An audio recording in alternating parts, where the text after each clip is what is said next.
It's Monday night, and that means a brand new episode of Graphic Policy Radio, the show that mixes comics and politics. Tonight we've got a guest of a comic that we love, Mark Russell. But before we introduce him, I want to go over to my host, Alana. How you doing?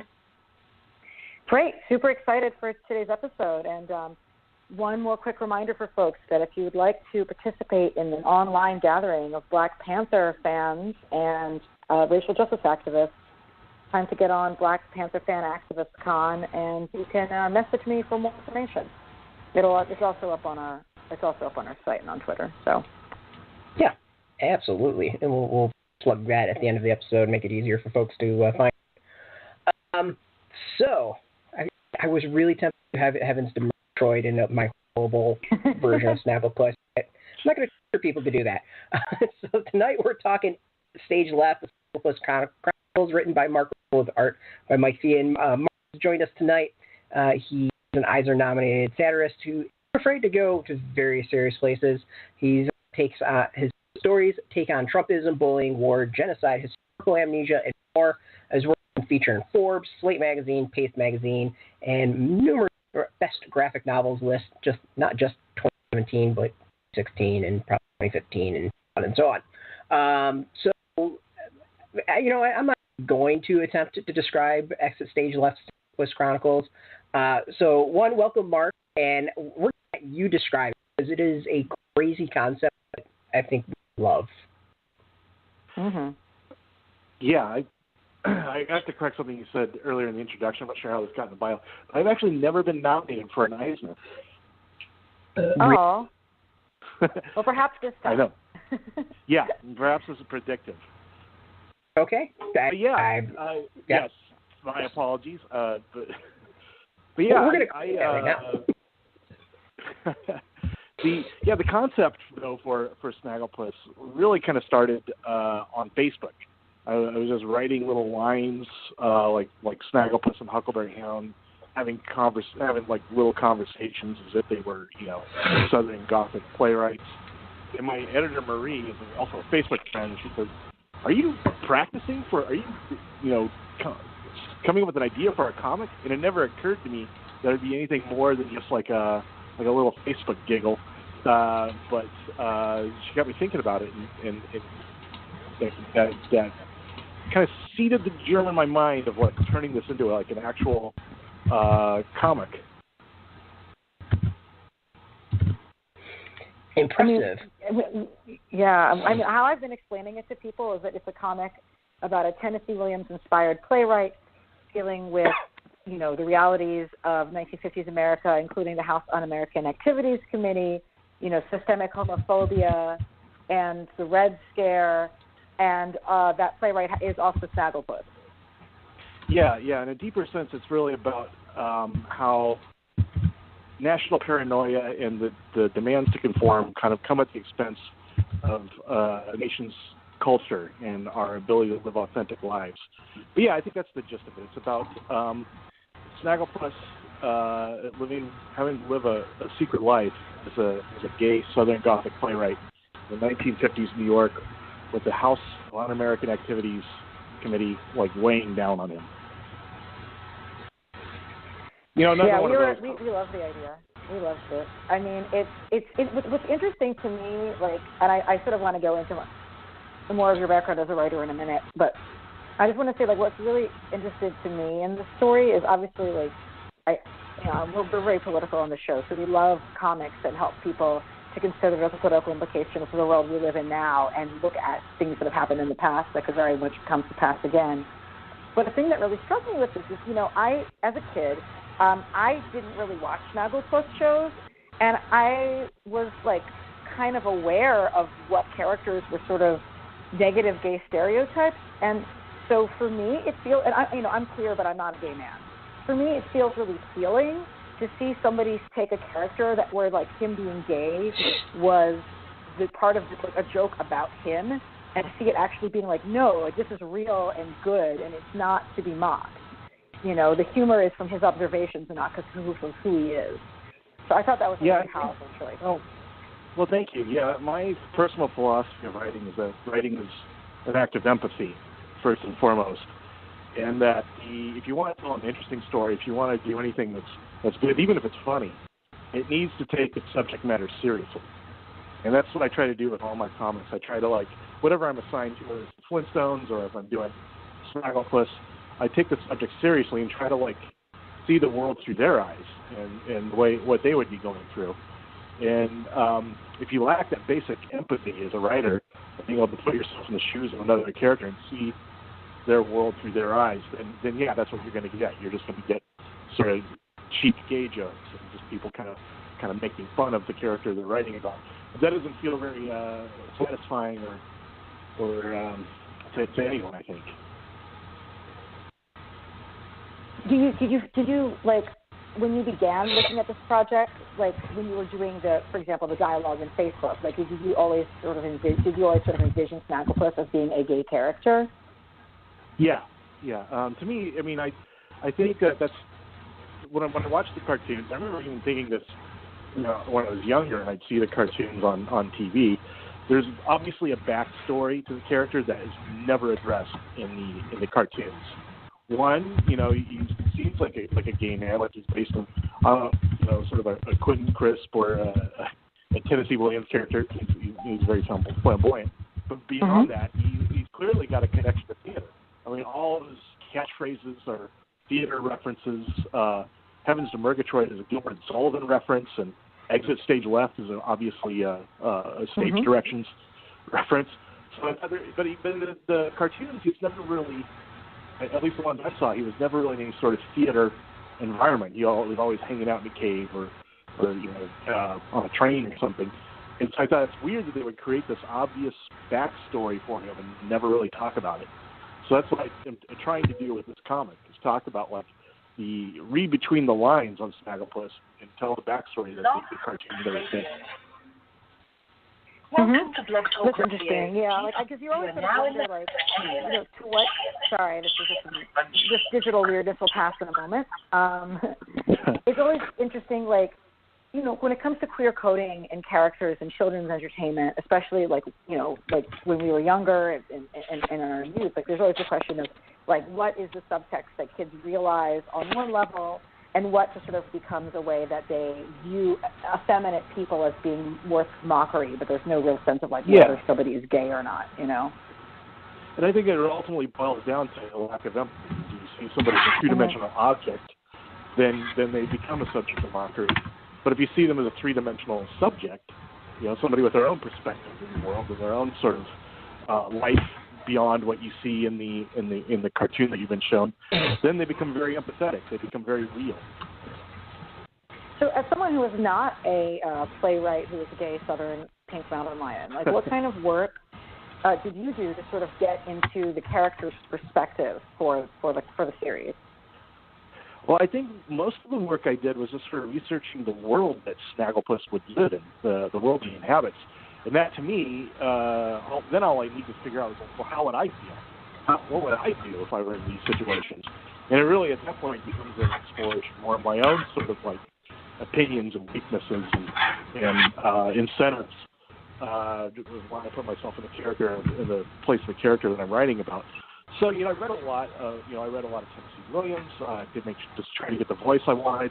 I read about the House Un-American Activities, and I read about a lot of the events in 1953, just trying to make sure that the people that I was having show up and the events that I was having happen would work for the timeline historically that I'm putting Snagglepuss in. And I had to fudge it a few times. The timeline doesn't exactly work out right. But by and large, it does. And I put a lot of historical events from the 50s in this 6-page issue. So it's really kind of about Snagglepuss inhabiting this place and time, which I think is a really unique time in American history, because it is at once a time of deep national paranoia with the Red Scare and the Lavender Scare, and the fear of the Soviet Union. And my mom grew up during that time, and she thought, as a girl, that they were going to die in a nuclear war any day. That was just a fact of life that Americans grew up with, and it colored a lot of their demands for conformity and a lot of their national paranoia about people who thought or dressed differently than they did. But at the same time, it was also a time of really immense creativity, I mean, you have the birth of cool, you've got the Southern Gothic playwrights, you've got the birth of television as a medium, and all this intense creativity going on at the same time. There's this sort of mass demand for conformity because of the fear of the Soviet Union. So that seems like a really unique and fascinating time in American history. I was really lucky to choose that time because, I couldn't put Snagglepuss in a better era for him to kind of deal with the subjects I wanted to deal with. When it comes to the research for you said you did a lot of research in the history. How much did you do as far as the actual characters in it? Are the people that you picked up on un-American actual people that worked in that committee? Well, there's no actual Congress people who are on that committee. Frankly, I didn't think their stories weren't the ones I wanted to tell. And the committee, to me, seems to work as a sort of this monolithic villain. So I didn't want to give them too many personal identities. So I kind of focused them all into this one fictitious sort of villain. Her name is Gigi Allen. And I made her the focal point of the committee, just to give a human, albeit snarling, but with a snarling human face to the opposition to Snagglepuss. Does she know that she's named after Gigi Allen, the shock punk artist, creator of such songs as "Bite Me, You Scum"? Or no, but I thought about including a panel towards the end of the series that'd be her as an old woman, and she's watching TV, and there's something about Gigi Allen, the New York shock punk, like vomiting or defecating on stage, and that being like the last we see of her, like her sort of like end story. Yeah. Oh, I like it. To me, that really says it all. But there's a lot of interesting historiography of the life experience of gay men in New York around that time, and it's difficult because multiple generations of gay men died because the government is homophobic and evil. So I know that it's hard to have conversations with survivors of that time period as well as because they're old. But I was curious if there were particular perspectives or stories that you looked at specifically for gay men's experience in New York in that period. Well, I looked at some old copies of One magazine, which is the first gay magazine, and actually first published in 1953, the very year that it's set in. So that was really a stroke of luck and it's sort of enlightening. And that's mostly about Los Angeles. And Los Angeles was actually much more of a locus for gay bars and gay nightlife at the time than New York was. New York was much more conservative, buttoned down. But the Stonewall, it wasn't just the Stonewall in the gay bar that we know of, but it was like a restaurant called the Stonewall.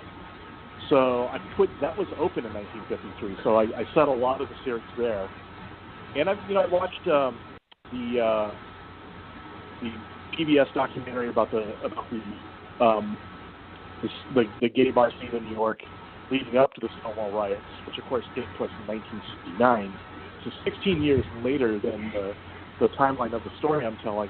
But I try to sort of foreshadow how this clash between the police and the gay men who frequent these bars because they have no other place where they can meet and be themselves, how this was inevitable, and how the events of 1953 and Snagglepuss really kind of set it up for happening later. I did a lot of research on the Stonewall riots and the Stonewall uprising and the events leading up to it. And one of the points I make in the comic is that that when they broke up, there's a raid in the comic, which I don't want to foreshadow. I don't want to give away too many spoilers. But what the raids do, they kind of accomplish the opposite of what the police want. So the police want to shut these places down. They want to suppress them and make them impossible. But when you go on a raid, when you raid a place, and then it's in the newspapers the next morning that there's this gay bar in the West Village and it was raided. What that does is it doesn't destroy the place. It tells everyone else in the city that such places are possible. So after these raids, you have more gay bars popping up all over the city because people never realized that such a thing was possible until they read about this raid in the paper, and then all of a sudden you've got gay bars like Eve's in New York, or all kinds of different gay bars popping up because they directly as a result of their attempts to suppress them.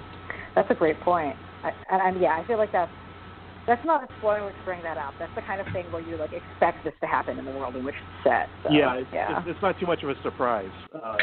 Yeah. But that's largely a theme that's about how trying to suppress something, or trying to keep people from living their lives, ultimately accomplishes the opposite of what you're doing. So it's a futile gesture anyway. But you definitely go into the pain that people experience, by being forced to hide who they are and, being forced to be seen as sinful. I mean, you're definitely addressing that in the story very clearly. Yeah, it's hard to create. It's hard to live a meaningful life if you can't be true to yourself, if you can't live outwardly. And you're right. You mentioned earlier about how the government basically killed people with homophobia. And that's exactly what it is. If you're not allowed to be who you are and live an authentic life, you're not really living. And by forcing people to live in closets, forcing people to live double lives with the threat of exposure, they did, in fact, even the people that physically they did not kill, they ended those people's lives. Do you feel like there's a particular obligation to how we tell the story because of this being something that actual people lived? Yeah, well, I think as a writer, you always have an obligation to tell a story respectfully, to tell it as though that these are actual human beings who are inhabiting the story, because they are. And if you're not doing that, then you're just sort of playing with dolls, and that's never really been of interest to me. And I don't think people find that compelling as a reading experience. I mean, what somebody had to check me with is, for me, it feels very natural to take anthropomorphic animals, seriously as, actors and characters in the story. But I think, for a lot of people, that's not, the first place they go to think about, how to tell that. So what do you think is, the power of having, anthropomorphic characters in the story? What is why does that work really well? Well, Ursula K. Le Guin has a great quote where she says, the artist is the child who survived. And I think that in a lot of ways, if you look at children playing with dolls or children playing with stuffed animals, to them these stuffed animals have real lives. They have names. They're not just some toy that they throw around. They have personalities. They've got very real lives.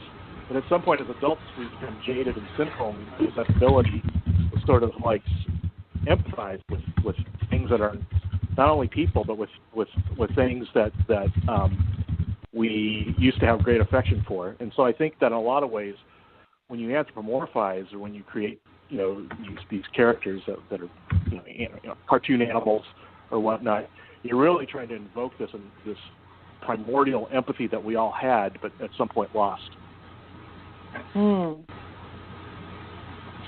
Actually, I have a question about the way the world works itself. Obviously, there's anthropomorphized animals and humans as well, and humans dressed as animals in play. And can you explain, did you actually come up with the rules for this way this world works, or just kind of maybe explain for those who might not be familiar, just this world in general? It's very different than just having a bunch of anthropomorphized animals.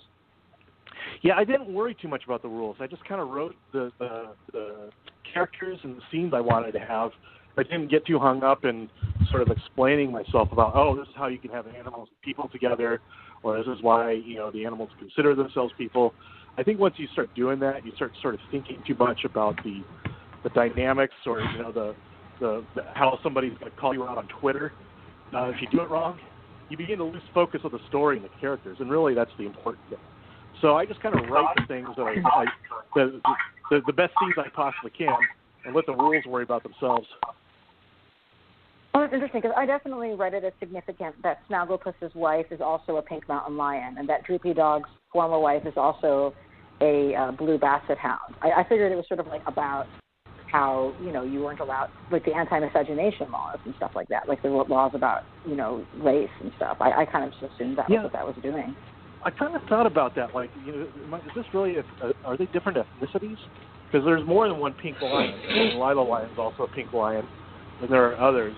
And Huckleberry Hound, his name is Hound, and people refer to him as like being a handsome dog. But again, I didn't want to get too hung up on like the categories and characterizations, because they weren't really central to the story I wanted to tell. I just want ultimately to think of them all as like people. Well, I definitely feel like it was really great to have Snagglepuss's love interest was a Cuban refugee from Batista, and like I really liked how he sort of brought the additional political framework to Snagglepuss, and like that story was included in it. Yeah, and I think that in a lot of ways, Pablo, his boyfriend, who's from Cuba, is kind of somebody I want to be able to talk to Americans now. I think people don't see the writing on the wall because they're always thinking from the memories of their youth, and they're thinking that nobody thinks that like fascism or authoritarianism could really come to America because it hasn't before in their lifetime. They haven't seen it. So I think we all need a good talking to from somebody who has lived in a dictatorship, or from somebody who has seen it. Things go south very quickly, or has been in a world where you didn't realize you were living in a dystopia until the police came for you. And I think that's what Americans need now, is I need somebody from that perspective talking directly to them, that just because you're an American and just because this is America does not mean it can't happen here or happen to you. And, you might hold on to the great nightlight of patriotism, hoping that just because, by virtue of being American, that you are immune to these sorts of dictatorships and authoritarian police states that have basically run every other place in the world at one time or another in history. But it's really sort of a false optimism. You have to take these things very seriously, even as an American. Yeah, absolutely. So when you were developing sort of the plans and the character designs for the stories, like you definitely you had a different artist in the earlier sort of, I guess, backup stories than you have working with you now. I think Mike Feehan's work is amazing, by the way. How did you guys sort of go about translating like what had been like very flat, iconic level looking characters in the Hanna-Barbera cartoon into things that were not just like more three-dimensional in multiple levels, right? But also like in a specific time and place. Like I know that I feel like I wish I had the artist on as well. But you've worked with two different artists on this process. I'd like to hear a little bit more about how you guys approached that. Well, really, that's all the magic of Marie Javins, my editor. I just kind of told her about the aesthetic I was going for, and what the plot was going to be like. And of course, I sent her the script for the 8-page preview. And then it's kind of up to her to find the artist who she thinks is right for it. And Howard Porter was selected to do the 8-page sampler and did a really good job, in my opinion. I think he normally does superhero work and much bigger titles, but I think she wanted a name that people would recognize on that 8-page. So she got him because she knew he was such a respected artist. And then this is actually kind of, I think, Mike Feehan's like first sort of big 2 comic, and she just loved his artwork, and she showed me his stuff that he'd done before, and I just thought it was fantastic. I thought it was the perfect look for this comic. So it's really all her doing. She just finds the right people and plugs them in, and I don't know how she does it, but she always manages to find the right artist. Well, as a person who has a pet cat, there's definitely like a limitation in what the musculature of different animal faces, or like you have the hippopotamus, like their face is, because of its shape, only does a few things, and yet you guys have done an amazing job of having them convey a full range of emotions, like respect of that fact. So yeah, to me that's the key. That's really the key to doing any sort of character. Yeah, I can live with any other mistakes in the art, but the facial expressions, the emotions that are beaming through the character's face have to be right. And yeah, Mike Feehan nailed it on the characters. Well, I'm looking at a sequence that I can't mention yet because it's in issue 2 that involves an actor who is dressed up as a dog, and I just adore the work that Mike does in this particular panel. It's just amazing. Anyway, so but one liberty I want. Oh, go ahead.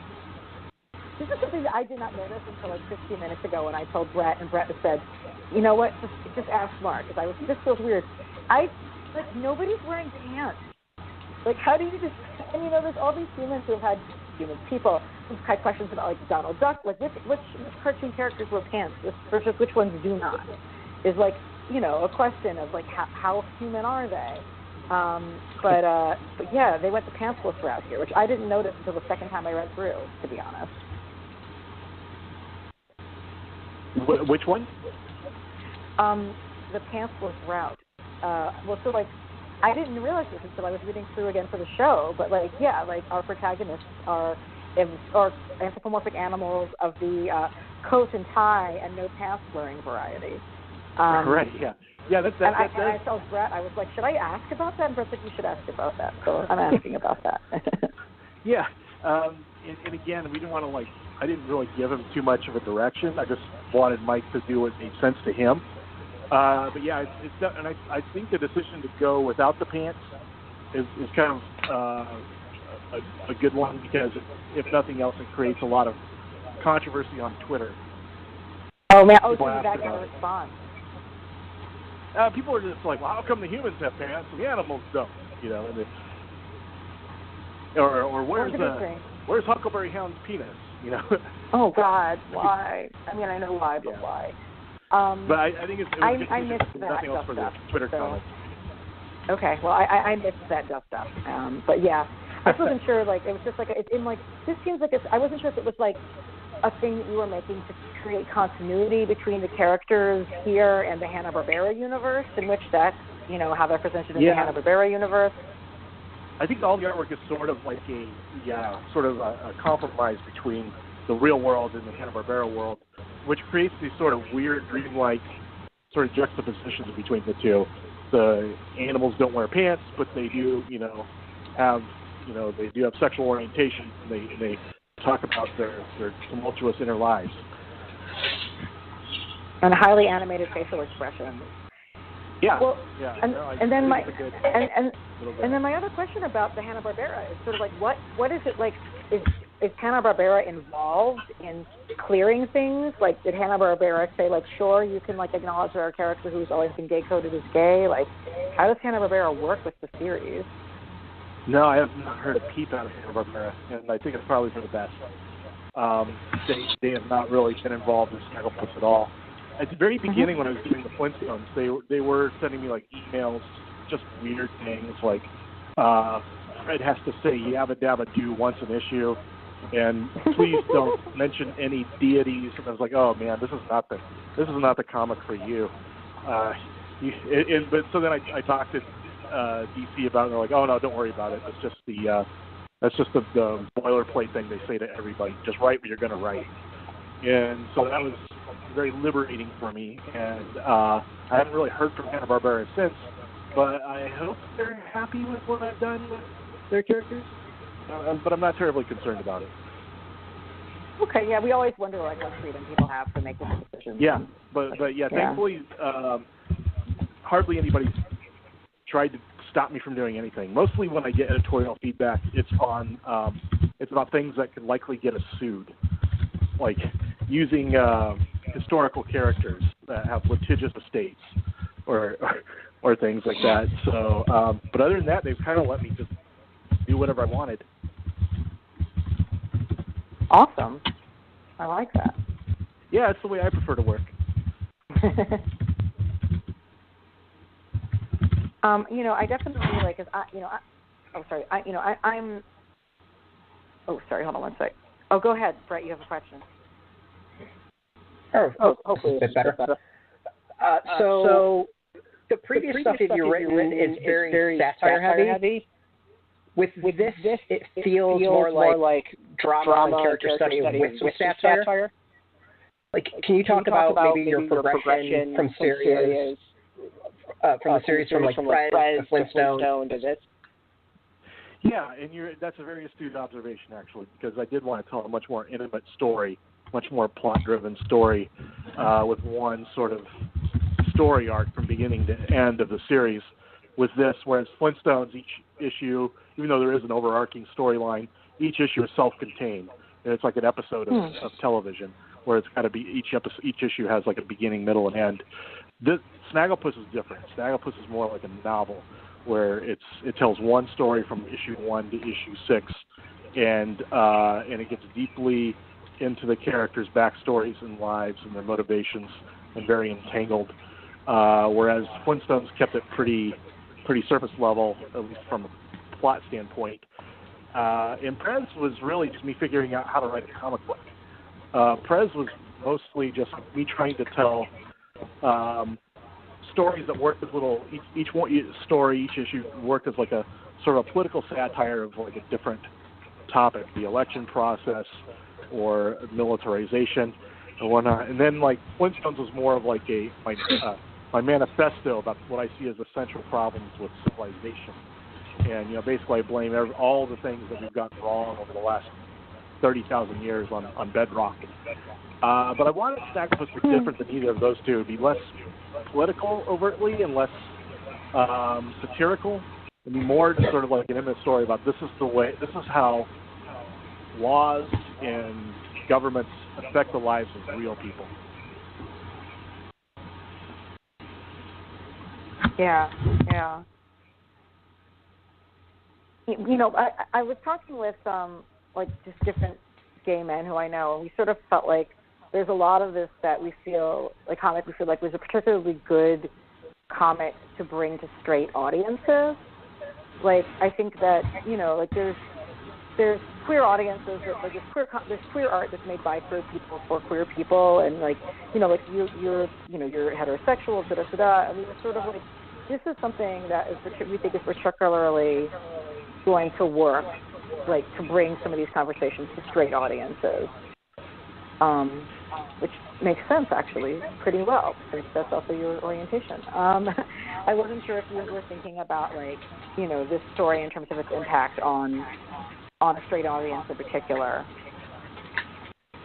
Well, I think that again, it all really comes back to empathy, and anything that can make you see the world through somebody else's eyes, I think it's ultimately a good thing. And I'm hoping that when straight audiences do read Snagglepuss, they realize the parallels between what was happening then, the lavender scare, and overt homophobia and criminalization of gay bars, and what's happening now.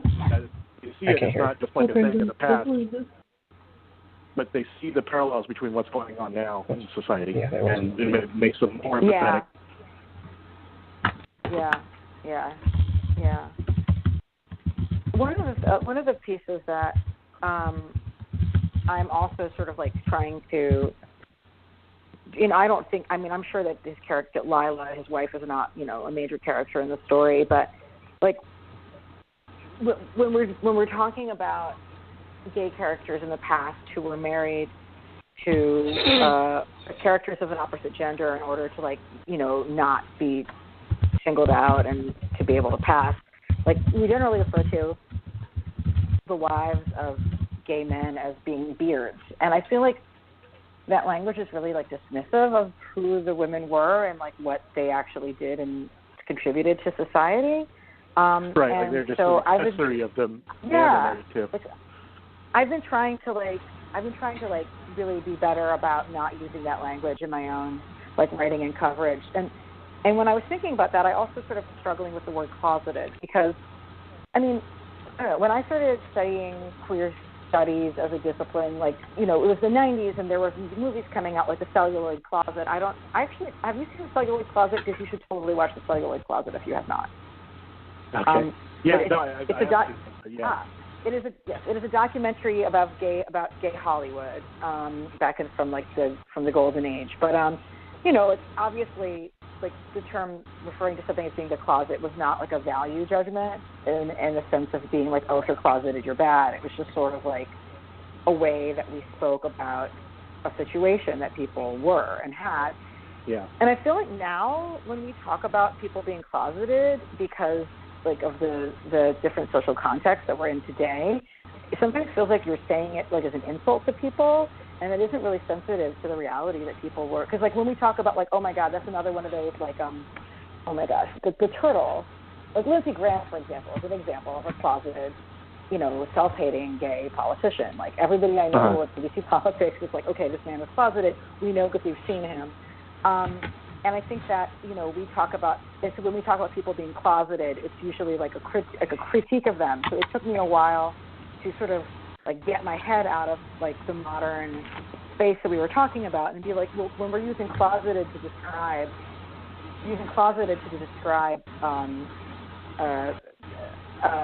Snagglepuss, like that's not us saying that there's something wrong with him.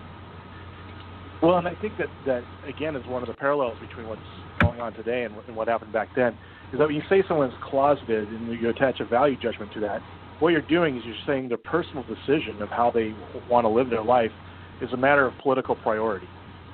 And if that's true, if there are political implications to your decision about how you live your life and how open you are with your own sexuality, that's not a problem with you. That's a problem with the politics.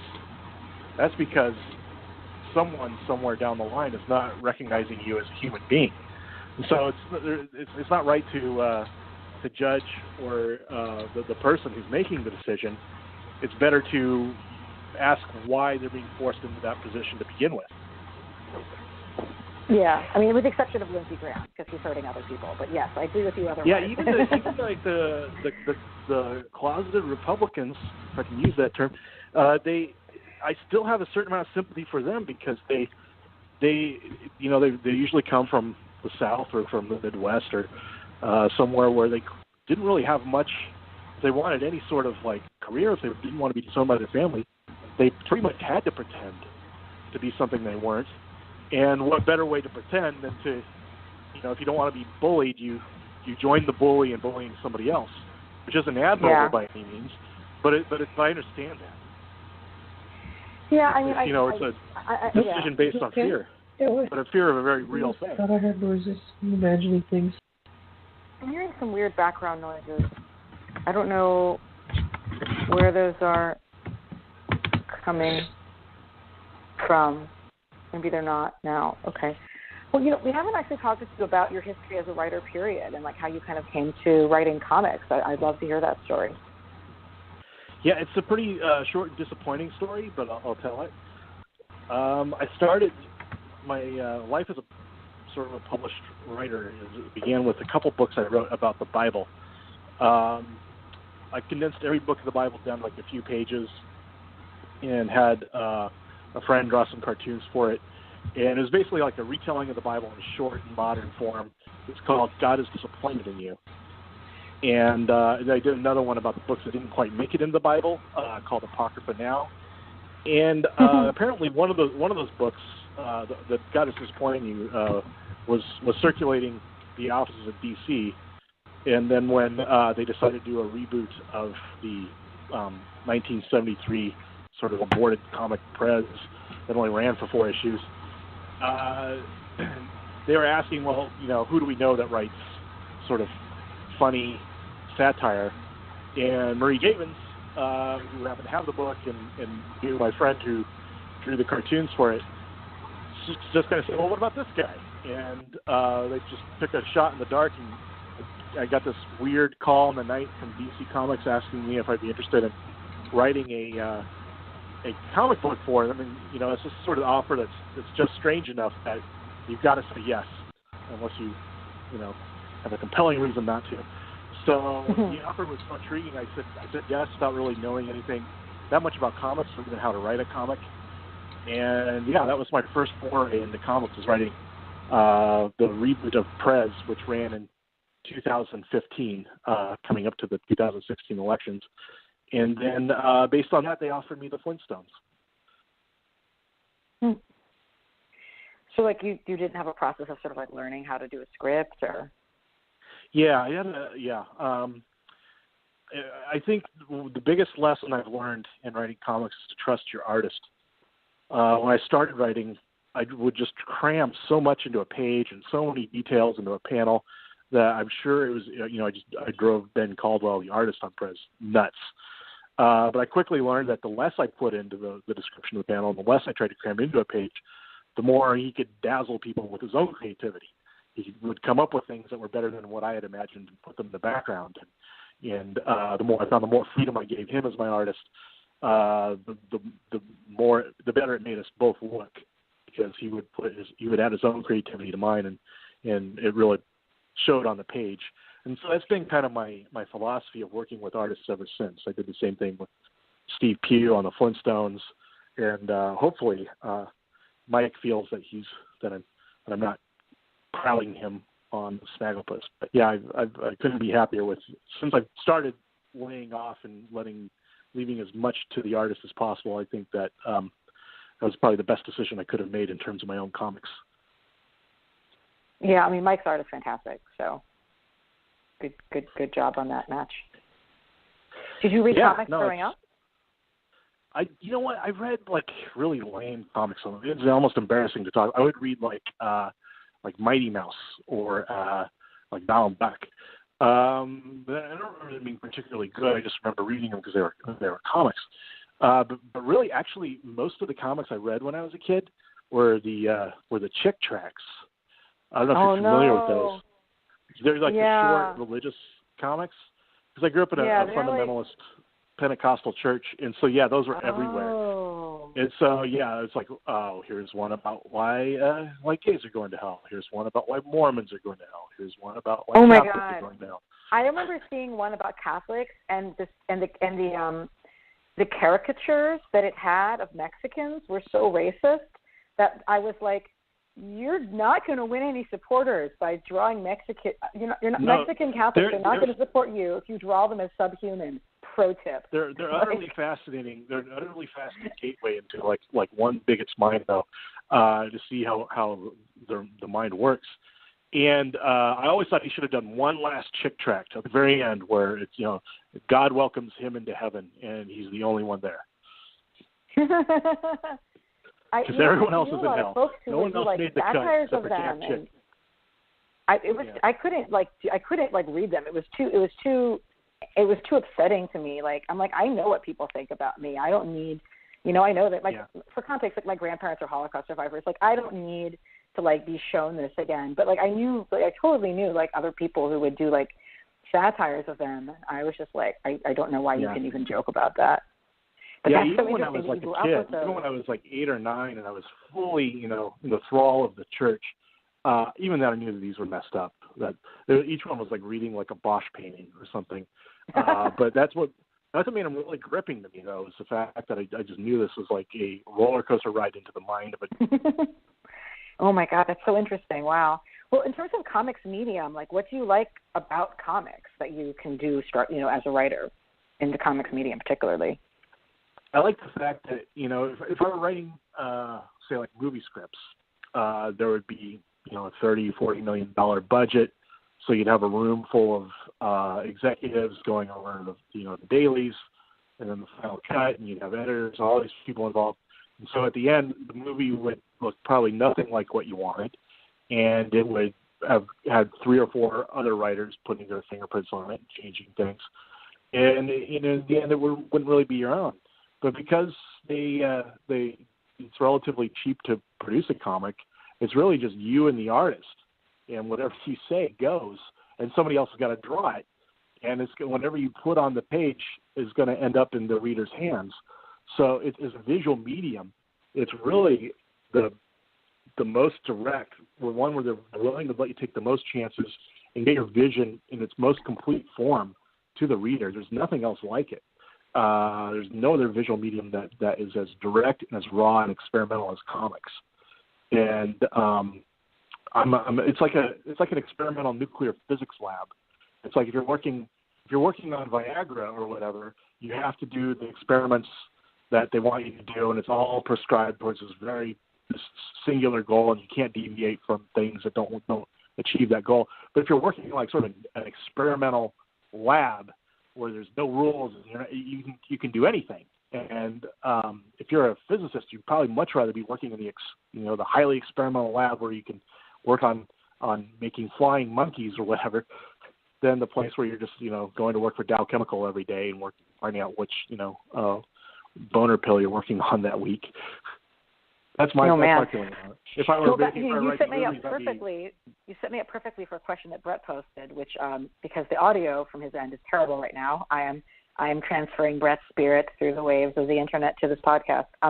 He asked, is it harder for you to write satire in today's political environment, or easier, or different? That's a good question because, you always feel like you're kind of being outflanked by political reality. Like, no matter how crazy or how acerbic you are, something will happen which makes you look tame by comparison.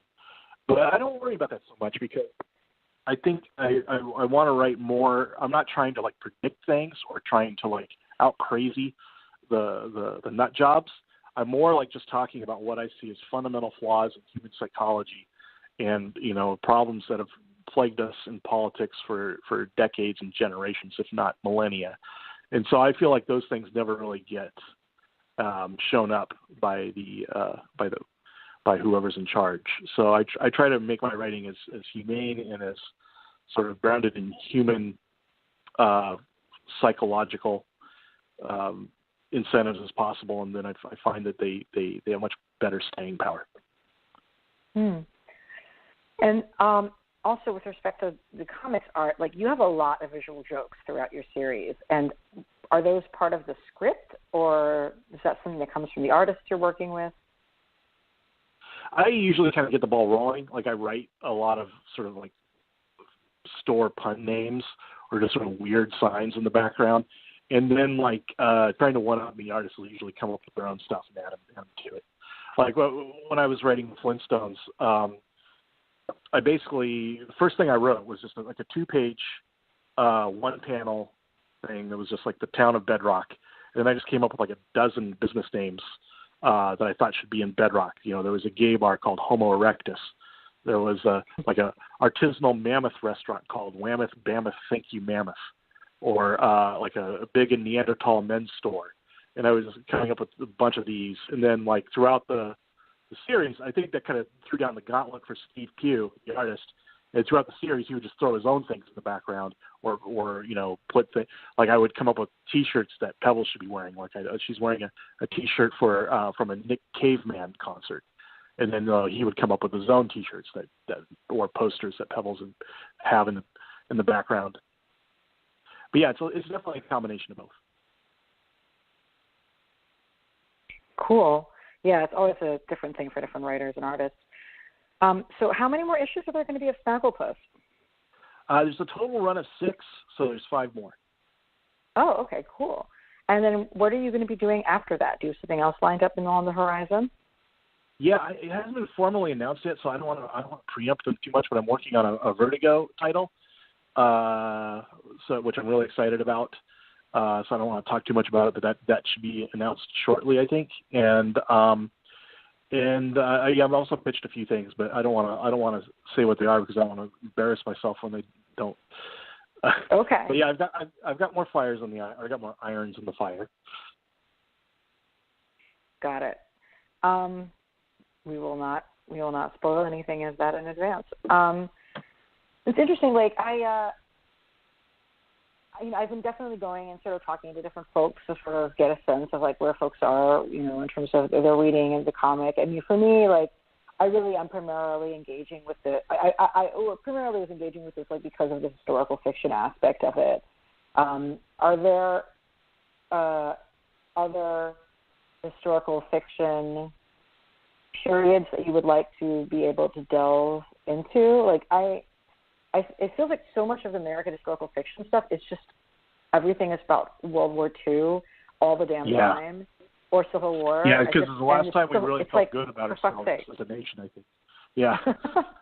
So right. It's the most overdone period of history, sort of World War II. Yeah. I really wish this is my one regret of not doing more issues of Snagglepuss and ending it at 6 is that I can't get more into because Khrushchev shows up as a character and it becomes and there's a storyline between Khrushchev and Vice President Nixon, and I wish I could have spent more time on that. But yeah, it kind of escalates from like the Soviet Union getting the hydrogen bomb in issue number 1, to them doing successful experiments in later issues, to like Khrushchev talking about pressing his advantage, and then Nixon showing up at the Moscow trade show, and it ends at, I think, a good point. But I wish in a way I could have had more time to talk more about this sort of high-end political view of what's going on in the world, at the same time that like Snagglepuss is fighting persecution by the Red Scare. Mm. Have you been able to sort of get any feedback from folks who were, around in that time or involved in the political world in that space? No, but I would love that. I mean, that was like 65 years ago, so there's not very many of those people left who were like adults and functioning at that time. But if any of them did happen to read Snagglepuss, please contact me. I would love to know. Yeah, I have a friend's parents who's their parents, i.e. my friend's grandparents who are no longer with us, would be like the audience to New York socialists involved in the arts during that time period. And I really appreciated the Rosenberg's related framing device of that first story. And I don't want to go into too much about what that revealed, but it was really apt. But yeah, I have at least one person who I could try to get their parents to check it out. Great. But yeah, like with the story with the Rosenbergs, it's the sort of thing where I feel like the vast majority of Americans, literally what they think they know is just not true. Yeah. I think that, I mean, historically, Julius Rosenberg certainly was working. I mean, I think motives were to not to foment a nuclear war, but to do the opposite, to keep the balance of power. But he definitely was engaged in some espionage. But Ethel Rosenberg, I think they just executed for the hell of it, to make it, because she was married to him, and really there was no evidence that she did anything other than just being married to Julius Rosenberg. But it just felt like they were, it made them feel like they were taking it more seriously, or they were sending a stronger message if they executed both of them. I think at the time too, if they're gonna, because of the imbalance. I mean, it was very rare to execute a woman. So I think that the State Department probably felt, well, if we execute a woman, then everybody knows that we're taking this extremely seriously and we'll come after anyone. So I think she was just kind of sacrificed for the message. I mean, my understanding is that they were also partially set up by by another relative who was actually working with the Russians, and they were not directly either of them in that way. They were communists, but that doesn't mean that you're a spy, right? No. So. Yeah, I mean, and I think that in a lot of ways it was. I mean, the stuff they get, it was sensationalized even beyond whether the actual question of innocence or guilt. It was sensationalized to a point. I think they sensationalized their case. Espionage was common on both sides because they could make them look to most Americans like these Jews, these sort of New York intellectual Jews that you can't, these others who this foreign outsider element that is creeping around every corner. I think it was easier to give people that sort of feeling of being invaded from within by picking this, intellectual, smart Jewish couple than it would have been if they picked, some farmer in Iowa. Mm-hmm. Yeah, the anti-Semitism was completely at the surface of all of it. So I think a lot of people learn American history through historical fiction, and this definitely has the potential to be something that introduces people to those periods and that information. Yeah, well, that's my hope. My hope is that people will read it and say, "Oh my God, did that really happen?" And then go back and Wikipedia or look up these events or these in 1953 and oh my God, that really did. One of my I don't want to get too much into it, but yeah, I was going to spoiler something coming up in an upcoming issue, but yeah, I refer to historic events that actually happened during this time period, which I think people will find surprising. Maybe at some point we get up a recommended reading list, for history or documentaries and things like that around this period. But I should also say, I think that your Dorothy Parker, you nailed it, and Lillian Hellman, the historical figures whose voices I'm familiar enough with to have an opinion on. I think you did a great job on that, and I think that's most of the people who were, titans, who were really the people that other artists respected and that were actually had an influence in their times, are not the people we've heard of, or not the people that were famous on a surface level, because they weren't necessarily film stars or TV stars. They were thinkers, they were writers. But these are the people who moved the world back then, the Lillian Hellmans and the Dorothy Parkers. Yeah. But I think also just getting their voices right is without it feeling the Dorothy Parker one scared me. That kept me up a little, because it's who do you think you are, trying to put words in the mouth of Dorothy Parker. But my favorite line in the entire issue number 1 was when Snagglepuss tries in vain to get her a job working in television, and she said, I wasn't feeling well, so I called it an absence. And that was actually written by my wife. I didn't even write that line. But that was great. But yeah, and she didn't say it to write for the comic. She just said that jokingly on her own, and I was like, oh my God, that's got to be something Dorothy Parker says. Yeah, totally. Brett had a question, which was a lot of what's depicted in the series feels like you're repeating things that are repeating today. Are you thinking about that as you're writing the series? Am I thinking about repeating? No. How the things in the story seem like they are things that are happening now. Oh yeah. I feel like, again, I think that there's an incentive to make people feel like we're in a state of great peril at all times, because when the people do feel like we're in great peril and that the barbarians at the gate, they're willing to put up with a lot more from their leadership. They're willing to close ranks and demand conformity and surrender their own rights in a way they would not if they felt like they weren't in immediate danger. And so I think there's this sort of peril industry, or this peril complex that the media, the conservative media particularly, and the political establishment are trying to cook up, so that you will be more willing to put up with their failures in basically every other realm of American politics, as long as they keep you safe. And I think that's what's kind of behind scrapping the deal with Iran, which by all accounts was working just fine, and stirring things up, with other countries, insulting other leaders.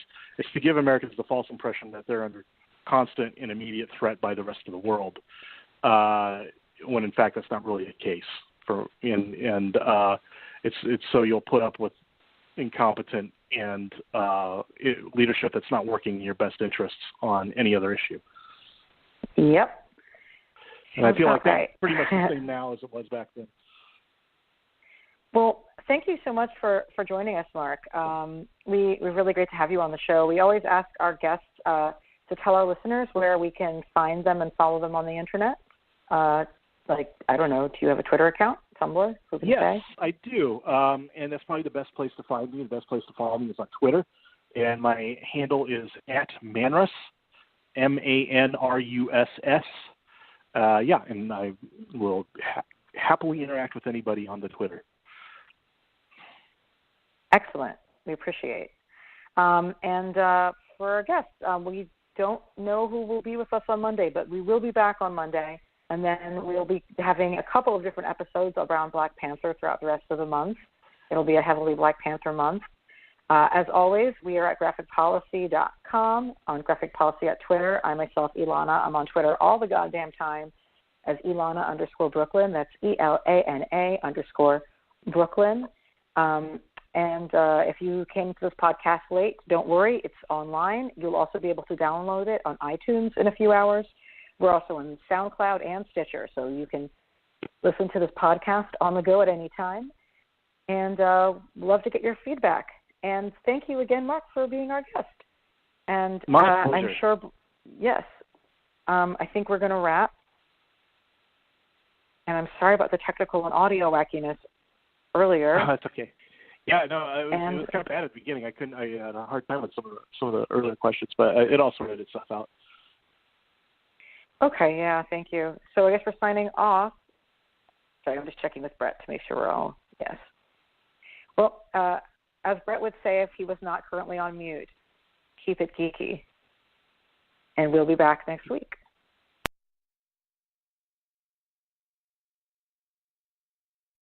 Hey, thanks for watching the previous video from Graphic Policy Television. Just by watching, you help support our site. Thank you so much. Now, if you're watching these videos, you probably care about geeky things like movies, television, comic books, toys, games, video games, you name it. You can go and subscribe right now to our YouTube channel to stay in touch and catch all the new videos, or check out our website at graphicpolicy.com. There's a nice link on this end of the video. But as always, thank you for watching. Keep on rocking and keep it geeky.